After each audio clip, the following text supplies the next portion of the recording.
सो भाई लोग मैं लेके आ चुका हूँ स्टैंडर्ड्स ऑन ऑडिटिंग का रिवीजन अपने लिए और तुम्हारे लिए, जिसमें हम कवर करेंगे कौन कौन से ऐसे 500, ऐसे 501, ऐसे 505 और अगर जरूरत पड़ी तो मैं कुछ पॉइंट्स बुक में देख लूंगा कि भाई साहब कुछ भी मिस आउट ना हो वीडियो में। तो हम शुरू करते हैं ऐसे 500 के साथ, विच इज ऑडिट एविडेंस। इसका मतलब क्या होता है? Information use by auditor for arriving at conclusion. Auditor को जिस भी कंक्लूजन पे आना होता है उसके लिए वो जो इन्फॉर्मेशन यूज कर रहा है उसका हम ऑडिट एविडेंस बोलते हैं। It can be obtain from financial statement और any other sources. Second point आता है जो कि आपने बहुत ही ज्यादा सुना होगा, sufficient appropriate audit evidence, SAAE। इसका मतलब सिंपल सी बात है, दिमाग में लगा लो। सफिशिएंट मतलब क्वांटिटी ऑफ एविडेंस, एप्रोप्रिएट मतलब reasonableness and quality of evidence. उसके बाद एक पॉइंट आता है, देखो भाई इन्फॉर्मेशन कहाँ से आएगी? या तो मैनेजमेंट प्रोड्यूस करेगा या तो मैनेजमेंट को क्या एक्सपर्ट देगा। अगर मैनेजमेंट प्रोड्यूस कर रहा है तो उसकी एक्यूरेसी प्लस उसकी रीजनेबलनेस चेक कर लो जरूर जरूर जरूर। इसके ऊपर सेकंड केस आता है, कोई एक्सपर्ट दे रहा है उसके अंदर भाई साहब एक्सपर्ट वाले केस में 3-4 बातें ध्यान रखनी पड़ेंगी। उसके ऊपर क्वेश्चन भी बहुत आता है एग्जाम में। 3 बातें कौन सी हैं? Capability, competence and objectivity of expert, understanding the work of expert, evaluation of appropriateness of work of expert. ठीक है, पहला केस कैपेबिलिटी वाले में क्या देखेंगे? ऑडिटर को कैपेबिलिटी, कॉम्पिटेंसी, ऑब्जेक्टिविटी चेक करनी है तो बोलेगा भाई discussion with expert, previous work experience of auditor with expert अगर कोई रहा हो तो, discussion with familiar persons of expert, उसके ऊपर कौन सा प्रोफेशनल बॉडी गवर्न कर रही है, किस टाइप के स्टैंडर्ड्स आते हैं उसके ऊपर। उसके बाद लास्ट है, उसने कोई बुक वगैरह पब्लिश कर रही हो तो उसको भी ऑडिटर एक बार चेक कर लेगा। इससे उसको पता चल जाएगा भाई कि बंदे में कितना दम है। सेकंड केस आता है understanding the work of expert. तो भाई इसमें सिंपल सी बात है, जो वो वर्क कर रहा है उसमें किस टाइप की एरिया ऑफ स्पेशलिटी एक्सपर्टीज लगती है। सेकंड केस, उसके ऊपर किस टाइप के प्रोफेशनल स्टैंडर्ड्स गवर्न होते हैं या लीगल रिक्वायरमेंट्स को गवर्न करती हैं। उसके बाद उसमें किस टाइप के मेथड्स एंड अजम्पशन यूज होता है। उसके बाद आपका एक केस और है कि इसमें किस टाइप के आपको डेटा की जरूरत पड़ती है, इंटरनल एंड एक्सटर्नल डेटा किस टाइप का यूज करना पड़ता है। उसके बाद ऑडिटर इवेल्युएट करेगा, भाई जो उसने इवेल्युएट करेगा एप्रोप्रिएटनेस ऑफ द वर्क, जो उसने काम किया उसको इवेल्युएट करेगा। पहला देखेगा कि relevance and reasonableness of this work, assumptions और मेथड जो उसने यूज करा वो एप्रोप्रिएट हो, जो भी इसके ऊपर आपका प्रोफेशनल स्टैंडर्ड या रिक्वायरमेंट गवर्न कर रही थी उसका कंप्लायंस है कि नहीं है। वहाँ फोर्थ चेक करेगा कि जो उसने सोर्स ऑफ डेटा यूज करा है वो आपको उसका एक्यूरेट था कि नहीं था। इसके साथ आपका एक्सपर्ट वाला केस खत्म। नेक्स्ट केस क्या आता है? देखो एक्सपर्ट का तुम इन्वॉल्वमेंट करा रहे हो, उसका इन्फॉर्मेशन ले रहे हो तो भाई टाइम भी तुम्हारा ऑडिट में इम्पैक्ट भी बहुत ज्यादा पड़ेगा उससे। तो क्या क्या इम्पैक्ट पड़ेगा ऑडिटर के एनटीई पे, nature time and extent of audit पे। कुछ फैक्टर्स हैं, किस टाइप के फैक्टर्स उसको इम्पैक्ट कर सकते हैं। पहला factor nature and complexity of the expert work, किस टाइप की कॉम्प्लेक्स वर्क है, किस टाइप का नेचर है। Second case रोमम, risk of material misstatement. Third case बोल सकते हो आप कि यार आपका कि जो आपका एक्सपर्ट है इट इज एम्प्लॉयड और पार्टली एंगेज्ड है।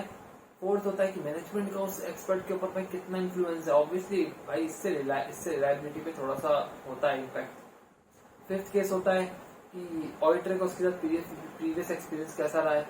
सिक्स केस हो सकता है कि भाई उसके ऊपर किस टाइप के स्टैंडर्ड्स या रेगुलेशन आते हैं। ठीक है, एक दो केस मैं देख लेता हूँ और कॉपी में है मेरा एक्स्ट्रा कोई, बिकॉज ऑब्वियसली यार 6 पॉइंट्स तो बता दिए, but let's see there is 1 or 2 extra points. It's good यार, इतना चलेगा। वही है availability of alternate evidences plus आपका nature and extent of control जो आपके एंटिटी में लगा रखे हैं उस पर्टिकुलर वर्क के लिए। उसके बाद आता है सिंपल सी बात है भाई, देखो ऑडिटर को ऐसे तो ऑडिट एविडेंस मिल नहीं जाता, हाथ पैर चलाना पड़ेगा भाई। बैठे बैठे ऑडिट एविडेंस नहीं आएगा तो किस टाइप के ऑडिट प्रोसीजर्स वो परफॉर्म करता है। पहला रिस्क असेसमेंट प्रोसेस करेगा। सेकंड होता है फर्दर ऑडिट प्रोसीजर। फर्दर में क्या क्या आता है? फर्दर में 2 चीजें आएंगी, test of control, substantive audit procedure. इसके अंदर क्या क्या आएगा? Test of detail, substantive analytical procedure. इतना याद रख लो, काफी है। इसके बाद आता है भाई कई बार ऐसे सिनेरियोस हो सकते हैं कि आपने एक सोर्स से ऑडिट एविडेंस लिया, एक दूसरे सोर्स से ऑडिट एविडेंस लिया और दोनों आपस में कंफ्लिक्ट कर गए। मतलब आप तो रिलायबल होने के लिए बैठे थे कि यार एक एविडेंस मिल जाए मेरा काम हो जाएगा, दूसरा आगे उसमें तो बात ही अलग है, वो तो कुछ और ही बोल रहा है। तो उस केस में ऑडिटर को भाई देखना पड़ेगा भाई यहाँ पे पंगा है, उसको यहाँ पे देखना पड़ेगा रीजनेबल कौन सा एविडेंस है। नहीं समझ आ रहा है अल्टरनेट ऑडिट प्रोसीजर परफॉर्म करेगा, पर भाई रीजनेबल एविडेंस चाहिए होगा, ऐसे आपका कंक्लूजन ड्रॉ नहीं हो सकता। नेक्स्ट पॉइंट आता है methods to obtain audit evidence. पर प्रोसीजर थे, यहाँ मेथड है। मेथड में बहुत क्वेश्चन आते हैं, मेथड याद कर लो, बहुत बढ़िया चीज है। इस बार तो सिंगल एक मेथड पे क्वेश्चन पूछ सकता है यार, मतलब इंक्वायरी में देखा हुआ, इंक्वायरी पे क्वेश्चन आए हुए हैं। तो हम देखेंगे कि इसमें कितने टाइप के मेथड होते हैं। इसका एक शॉर्टकट है, तुम्हारी लॉन्ग कट भी हो सकता है, मेरे लिए शॉर्टकट है बिकॉज मैंने बनाया था, मेरे को याद हो चुका है। A Indian international hero with double are.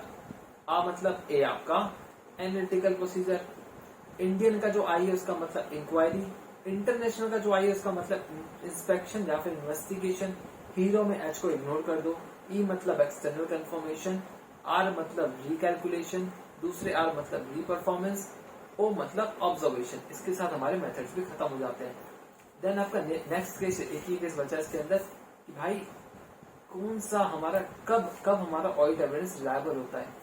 इसमें कुछ केसेस हैं, मतलब पांच टाइप के केसेस हैं जो बुक में थे कि इन केसेस में अगर आपको ऑडिट एविडेंस मिला तो इट इज मोर रिलायबल। पहला, आपको डायरेक्टली किसी से मिला जिसको जो बंदा आपको डायरेक्टली उस बंदे से एविडेंस मिला जिससे आपको चाहिए था कंफर्मेशन वगैरह। अब सिंपल सी बात है ना, देखो अगर वो स्टेप वाइज भेज रहा है, किसी के हाथों आ रहा है, किसी के थ्रू आ रहा है, भाई मसाला वसाला सब हर चीज में डल जाता है, तो वो बहुत ज्यादा ना इन्फॉर्मेशन अलग हो जाती है आते आते। तो अगर डायरेक्ट किसी से मिल रही है it is more reliable, audit evidence किसी और से डायरेक्टली किसी से मिल रहा है तो। सेकंड केस, इंडिपेंडेंट सोर्सेज से मिल रहा है तो भाई रिलायबल है। थर्ड केस होता है कि भाई ओरिजिनल कॉपी मिल रही है, फोटो स्टेट वगैरह नहीं मिल रहे हैं तो आपका रिलायबल है। फोर्थ, रिटन में, ओरल नहीं है, ओरल भाई लोग पलट जाते हैं बहुत ज्यादा।